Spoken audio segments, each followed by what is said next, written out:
हरे Krishna. Shrimad Bhagavatam canto 10 chapter 5 नंद महाराज तथा वसुदेव की भेंट। सुखदेव गोस्वामी ने कहा, नंद महाराज स्वभाव से अत्यंत उदार थे, अतः जब भगवान श्री कृष्ण ने उनके पुत्र के रूप में जन्म लिया तो वे हर्ष के मारे फूले नहीं समाये। अतएव स्नान द्वारा अपने को शुद्ध करके तथा समुचित ढंग से वस्त्र धारण करके उन्होंने वैदिक मंत्रों का पाठ करने वाले ब्राह्मणों को बुला भेजा।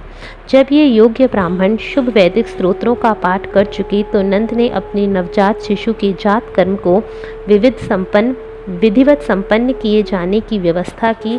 उन्होंने देवताओं तथा पूर्वजों की पूजा का भी प्रबंध किया। नंद महाराज ने ब्राह्मणों को वस्त्र तथा रत्नों से अलंकृत 20 लाख गौएं दान में दी। उन्होंने रत्नों तथा सुनहरे गोटे वाले वस्त्रों से ढके तिल से बनाए गए 7 पहाड़ भी दान में दिए। हे राजन, समय बीतने के साथ ही धरती तथा अन्य संपत्ति शुद्ध हो जाती है। स्नान से शरीर शुद्ध होता है और सफाई करने से मलिन वस्तुएं शुद्ध होती हैं।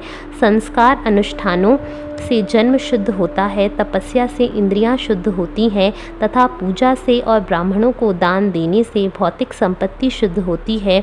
संतोष से मन शुद्ध होता है और आत्मज्ञान अर्थात कृष्ण भावनामृत से आत्मा शुद्ध होता है।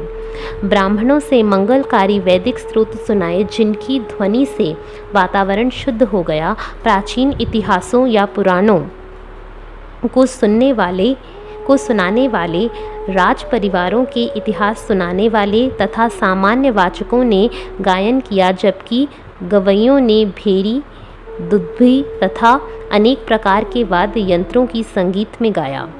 नंद महाराज का निवास व्रजपुर रंग बिरंगी झंडियों तथा झंडों से पूरी तरह सजाया गया था और विभिन्न स्थानों पर नाना प्रकार के फूलों की मालाओं, वस्त्रों तथा आम की पत्तियों से तोरण बनाए गए थे। आंगन, सड़कों के पास के दरवाजे तथा घरों के कमरों के भीतर की सारी वस्तुएं अच्छी तरह से झाड़ बुआर कर पानी से धोई गई थी। गौओं, बैलों तथा बछड़ों के सारे शरीर में हल्दी तथा तेल के साथ नाना प्रकार के खनिजों का लेप किया गया था। उनके मस्तकों को मोर पंखों से सजाया गया था। उन्हें मालाएं पहनाई गई थीं और ऊपर से वस्त्र तथा सुनहरे गहनों से आच्छादित किया गया था। हे राजा परीक्षित, ग्वाले अत्यंत मूल्यवान गहने तथा कंचुक और पगड़ी जैसे वस्त्रों से खूब सजे धजे थे। इस तरह से सज धज कर तथा अपने हाथों में तरह तरह के भेंटें लेकर वे नंद महाराज के घर आए। गोपियाँ यह सुनकर अत्यधिक प्रसन्न थी कि माता यशोदा ने पुत्र को जन्म दिया है, अतः वे उपयुक्त वस्त्रों, गहनों, काजल आदि से अपने को सजाने लगी। अपने कमल जैसे असाधारण सुंदर मुखों को केसर तथा नव विकसित कुमकुम से अलंकृत करके गोपियाँ अपने हाथों में भेंटें लेकर माता यशोदा के घर के लिए तेजी से चल पड़ी। प्राकृतिक सौंदर्य के कारण उनके नितंब बड़े बड़े थे और तेजी से चलने के कारण उनके बड़े बड़े स्तन हिल रहे थे। गोपियों के कानों में चमचमाते रत्न जटिल बालियाँ थीं और उनके गले में धातुओं के हाथ लटक रहे थे। उनके हाथ चूड़ियों से विभूषित थे तथा उनकी वेशभूषाएं विविध रंगों की थीं और उनके बालों में लगे फूल रास्ते में गिर रहे थे, मानो वर्षा हो रही हो। इस प्रकार नंद महाराज के घर जाते समय गोपियाँ, उनके कुंडल, उनके हिलते स्तन तथा मालाएं अतीव सुंदर लग रहे थे। ग्वालों की पत्नियों तथा पुत्रियों ने नवजात शिशु कृष्ण को आशीर्वाद देते हुए कहा, आप व्रज के राजा बने और यहाँ के सारे निवासियों का दीर्घ काल तक पालन करें। उन्होंने अजन्या भगवान पर हल्दी, तेल तथा जल का मिश्रण छिड़का और प्रार्थनाएं की। चूँकि अब सर्वव्यापी संपूर्ण ब्रह्मांड के स्वामी अनंत भगवान कृष्ण महाराज नंद की पुरी में पदार्पण कर चुके थे, अतएव इस महान उत्सव के उपलक्ष्य में नाना प्रकार के वाद्य यंत्र बजाए गए। ग्वालों ने प्रसन्न होकर एक दूसरे के शरीरों में दही, खीर, मक्खन तथा जल का घोल छिड़ककर इस महोत्सव का आनंद लिया। उन्होंने एक दूसरे पर मक्खन फेंका और एक दूसरे के शरीरों में पोता भी। उदार चेता महाराज नंद ने भगवान विष्णु को प्रसन्न करने के लिए ग्वालों को वस्त्र, आभूषण तथा गायें दान में दी। इस तरह उन्होंने अपने पुत्र की दशा को सभी प्रकार से संवारा। उन्होंने सूतों, मागधों, बंदीजनों तथा अन्य वृत्ति वाले लोगों को भी उनकी शैक्षिक योग्यता के अनुसार दान दिया और हर एक की इच्छाओं को तुष्ट किया। बलदेव की माता अति भाग्यशालिनी रोहिणी नंद महाराज तथा यशोदा द्वारा अभिनंदित हुई। उन्होंने भी शानदार वस्त्र पहन रखे थे और गले के हार, माला तथा अन्य गहनों से अपने को सजा रखा था। वे उस उत्सव में अतिथि स्त्रियों का स्वागत करने के लिए इधर उधर आ जा रही थीं। हे महाराज परीक्षित, नंद महाराज का घर पूर्ण पुरुषोत्तम भगवान तथा उनके दिव्य गुणों का शाश्वत धाम है। फलतः उसमें समस्त संपदाओं का ऐश्वर्य सदैव निहित है। फिर भी कृष्ण के आविर्भाव के दिन से ही वह घर देवी लक्ष्मी की क्रीड़ा स्थली बन गया। शुकदेव गोस्वामी ने आगे कहा, हे महाराज परीक्षित, वे कुरुवंश के सर्वश्रेष्ठ रक्षक, उसके बाद नंद महाराज ने स्थानीय ग्वालों को गोकुल की रक्षा के लिए नियुक्त किया और स्वयं राजा कंस को वार्षिक कर देने मथुरा चले गए। जब वसुदेव ने सुना कि उनके अत्यंत प्रिय मित्र तथा भाई नंद महाराज मथुरा पधारे हैं तो वे कंस को कर भुगतान कर चुके हैं, तो वे नंद महाराज के डेरे में गए।